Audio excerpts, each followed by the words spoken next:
sort of like something. And the reason, like, my kid is named Randy Rhodes is, like, I grab a hold of something and get so into it, you know? Yeah. Like, that to me, that's what nerdiness has always been. Like, so that, would you say the like difference? I'll have guys call me on it and go, you're not even a nerd anymore. You have a hot wife and you have a life. And you just hold up your baby by one arm and go, yeah, really? Yeah. Curling your baby that with weed inside of his body. You make him wear fake glasses. Look, I'm a nerd. Do you go to Comic-Con? Mm-hmm. Yeah, I don't think I've. But what do you go? But you don't go as like an exhibit, do you? As an exhibit. I didn't mean for that. Still. No, but I didn't mean for that to be funny because I can't touch him. Jesus Christ, I didn't even mean it that way. But like Comic-Con used to be like nerd paradise, and like they go, "Hey, Mike Tyson is at Comic-Con." You're like, "Why?" Oh, right. Like literally, like Don't even Shatner. mention Like, well, Shatner actually belong. There'd just be a whole. It's become really like this promo thing. It's mostly movies and TV shows, and sometimes the shows don't make sense. Cast like Vampire Diaries are going to be there. Yeah, but like at least that sort of fits because it's vampires are niche-y and genre and everything. But there's like when that Pan Am show came out, they were advertising Pan Am, and it's like, what does that have to do with? 1960s. Don't tell me I got a TiVo. Don't tell me what happens. Is it good?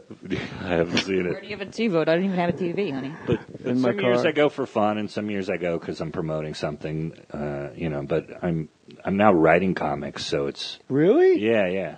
We had Todd Stashwick on. He does. He's writing comics and releasing them like panel by panel online. Oh wow. It's really cool. And I've never been a big comic book guy. If I'm not a comic book guy at all, what's the one you would tell me to start with? Well, people usually go with Watchmen, but Not you. All right, I'll give you an example. When I wanted to get into Metallica, I asked my friend's teenage daughter's boyfriend. I said, look, if I'm going to get super stoned and play Madden, what Metallica album? And he goes, Ride the Lightning. Before I could finish, he just went, Ride. I go, no, hear me out. Yeah. Like out of the whole, he goes, Ride the Lightning. Like he wouldn't, he goes, just, right. And this is like a 16-year-old kid in the van. He goes, Ride the Lightning. And holy shit, Ride the Lightning, bro, is so tight. So what comic book? Batman Killing Joke.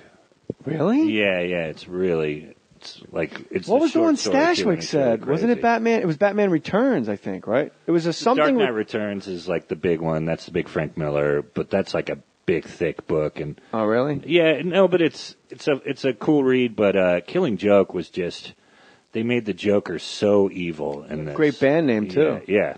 Is that Totally. No, it's Alan Moore, who also wrote Watchmen. But that's my favorite thing that he ever did. And so when you're writing comics, just are you brutal. also doing the illustrations as well? Or No, I can't That's draw. a fucking skill set, dude. Those guys are out of their Yeah. minds. When you draw a guy in a box thinking, like that's a skill. Like, Right, what's the difference between a drawing of a guy's face and a drawing of a guy going, Thought bubbles. no, without What's the difference? without the thought bubble. But then it's nothing, and then it's a guy, and then words. Brian knows what I'm talking. Look, let the geeks and the nerds and the jocks come exactly together on right. this one. I'm a nerd. Why? Because going by my own definition, I am absolutely. Oh shit, nerd. she was on Star Trek. She's fucking OG nerd. I'm an As a absolute. You on Next Generation? Which one? Wait, hold on. Before you answer that, don't answer him yet. What are you about to make like a line of delineation? Like, well, that's not real nerd. No, not If you're at on Deep all. Space Nine, that shit doesn't count, man. No, I don't even know. That's where all the jocks went. Yeah. The real nerds were on Next Gen. I You're was on. always more of a Star Wars kid anyway. Me too. She was on with Data, Oh, okay. and she was the only child ever beamed up. Really? We'll put it on the Tumblr page. Oh yeah. Oh yeah. Tell them what happened to you. Oh, Well, it, didn't I, they, I, I, in I the was a big old one. school Star Trek, don't they find like a planet of teenage kids?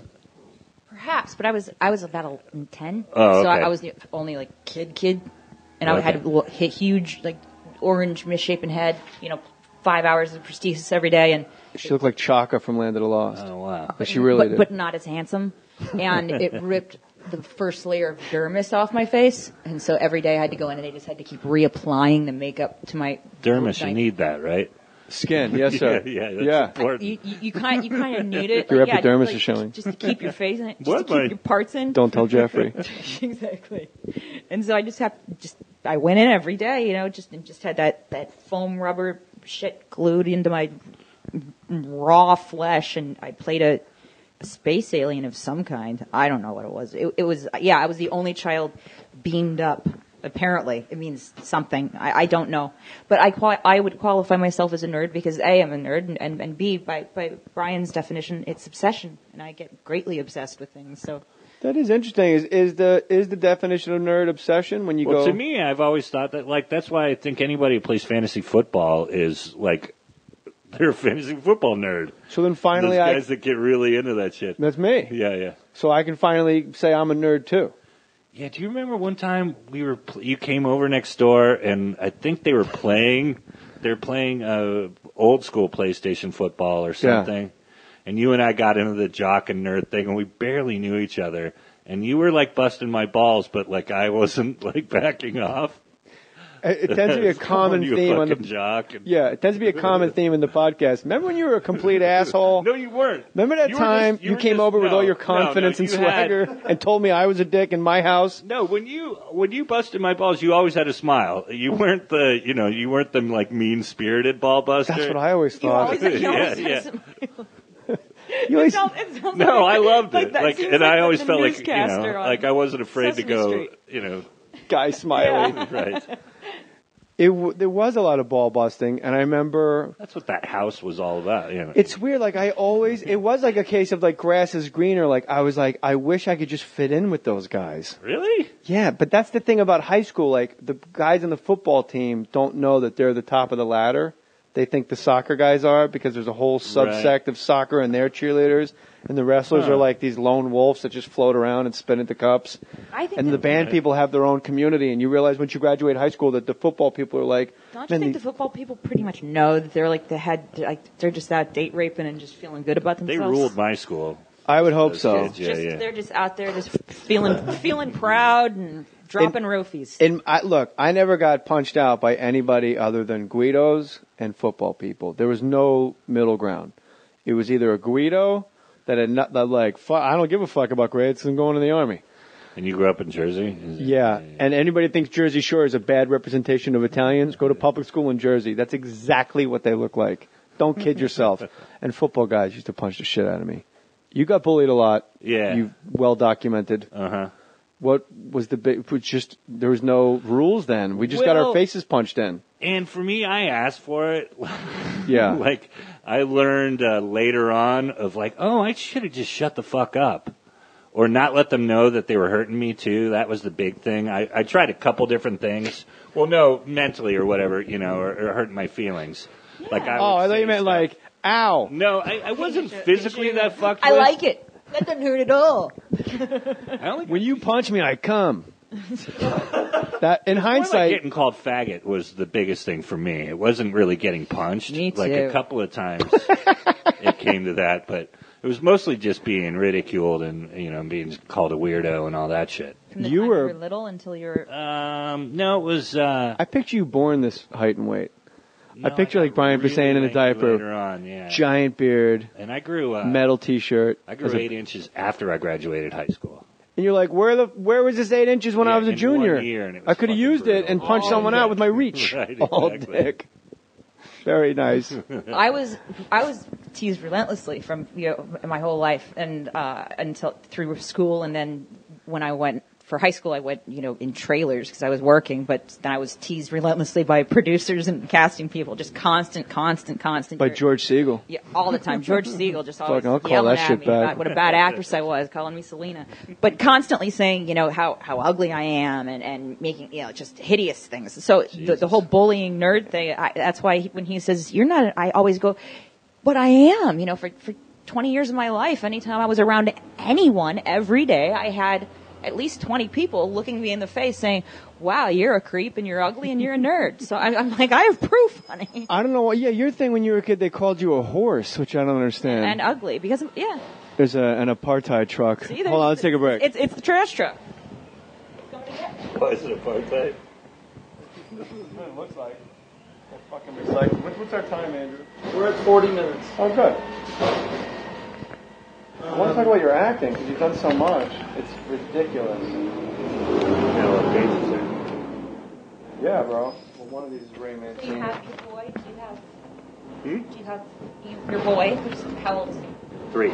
And are. Do you have any others? Mm-mm. Do you wish for others? Mm-hmm. Yeah. Right on. our subpar quality.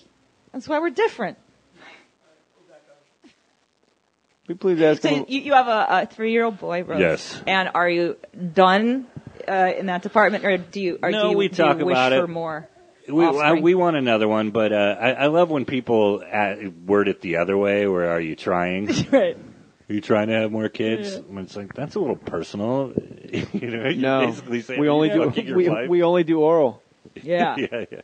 We were not trying at all. You trying all on her stomach? I'm blowing it on the pillow. It's all on her stomach. Yep. I would try, I'm trying it in my hand every weekend when I'm on the road. Exactly. Send it home. Your wife never goes on the road with you? No, and especially now with the kid. And but your wife has like a big job, right? She's like a manager. She's a manager, so that's the last thing she wants to do. So you live after she's at Montreal is go with me to like Orlando, Florida to play Montreal. Does she manage like comics and actors? Not Narbies or anything. So you live with a comic. You live next door to a you live with a manager. Live next door to a manager. Then you married a manager. Yeah. And then your therapist. I wanted to marry Dave Rath. And Rhodes is already talking like Barry Katz. Wham. He already wakes up and says, "Thanks for coming." Thanks for coming, man. Yeah. I'll be over here, Daddy. Rhodes, when he wakes up, looks at Dad and says, "I like your shirt. Where'd you get it?" I have ties older than you, Daddy. He considers Dave Rath one of his friends. My wife was talking to my kid the other day, like, who are your friends? Who are your friends? And he's like, Tall John, who's a buddy of mine that's like 6'10", and a grown man. And why then Dave Rath. But why do you call him Tall John? Because he's fucking huge. Fucking huge John is weird. There you go. No, fucking huge John is that's where we got to go with nicknames is have more obscenities in them. Less irony. Here comes motherfucker Brown. Here comes Bumpy Knuckles asshole. Here comes that Bumpy Knuckles asshole. Here comes that. Who's that? Shit, Fred. Here comes that. You don't want to know. Here comes that piece of shit, Fred. They're coming over for dinner. You don't even want to know. But you do want other kids? Yeah. Are you a good dad? In your mind, are you a good dad? Yeah, I think so. No, I don't think that's a weird question. The worst. I was a little worried about it, but yeah, no, I think I have a lot of fun, and I think that's the most important thing. You know. I wrote about this, and I want to get your opinion on it. Would you agree with me? We're kind of carrying the torch. We're guys like you and I. We're the first generation of "I love you" dads. Like if your dad my dad looked me in the eye and said, "I love you," I'd be like, "Dad's drunk." Like it would be so weird. Yeah, I come from a Dad's different dying. thing. Dad's dying. Yeah. Dad told me he loved me. He's dying. Yeah, I didn't really have that. So yeah, I didn't have a dad, so it's a different thing. Yeah, Brian. No. I'm just not saying. in my notes at all. Well, if you listen to Marin's podcast. Yeah, this all came out. If you listen to Marin's, where there's not trash trucks going by, and he doesn't go, so, Coachella, thoughts? So you're making up your rules as you go. Yeah, about basically. the kind of dad you want to be. But yeah, I guess that's right. I mean, most of my friends that grew up I saw different degrees of dick holes in their dads, you know, you know what I mean? Wasn't that Keanu's speech in Parenthood? Yeah. Wait. Not to be I think that was butt reaming asshole, but go ahead. But every butt reaming asshole can be a father. How old were you when your dad died? 2. That's got to be the worst. Yeah. To not even have a memory has got to be terrible. And you look at photos. I always thought like if he would have died in my teens, would have been worse. Yeah. You know.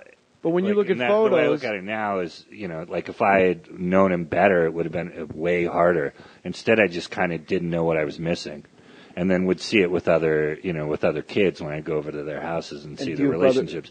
But most of it was shitty, especially, you know, of one friend who would just get smacked around in the backyard. He'd get taken outside to get his ass kicked. When I was a kid, my parents... Wow, so they really kicked his ass far. Yeah. Like, I'm going to kick you so far that our living room isn't big enough. Take him into the backyard and smack him around. I'm going to kick you. Go in the yard and wait 35 feet. It's a mind fuck, too. Yeah.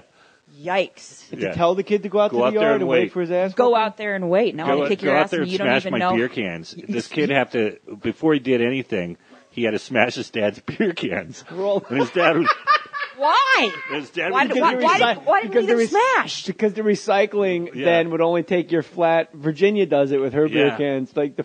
I always thought Virginia just did that for fun. No, you got to flatten them out for the recycling. Like how you pop bubble wrap. I thought Virginia just did that. Like she thought my sister was just OCD, like just flattening beer cans. Really? Oh no! You always had to do that to take them back to get. My sister's so talented; she flattens beer bottles.